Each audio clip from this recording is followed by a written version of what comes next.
Hello friends मो blog को आपण मानकु स्वागत। मु पूर्व वीडियो रे आपण को देखैतिली कि मु हाट जाउची। मु सहरर हाट आ गाँर हाटर रेट भितर मु आपण को डिफरेंस देखैबी। सेठी गला परे समस्ते कहंती सस्ता गाँव रे। तो आमे वर्तमान हाट रे आसी पहुंच जाइछु। एठी हमकु देसी झुडुंग टिके मिली गला। बाइगण भलो थिला छोट छोट। तो आगु बढ़िलु एटा हला से गाँर आम गाँर आम शाशुघर गाँर जुणेई हाट। एठी सब बेला आम सासु माँ आसिक नेइकी जाआंती पनीपरिबा आ टमाटो। आपण भाबुछंती गाँ आ सहर हाट भितर बहुत डिफरेंस रेट।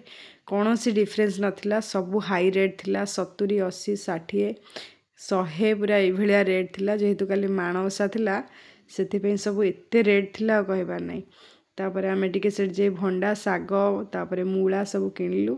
तापरे एठी जणे जाइकी माउसी अंडा चप आ आलू चप छाणुथिले, बहुत टेस्टी बेली मो दियर कहले। तापरे खाई लागिले कहले बहुत बढ़िया ହେଇଛି। तो मु तो खाइबिनी काली माणवसा आमर खाआंतीनी। सेतिबे नेक्स्ट वीडियो देखा हबो। Bye bye.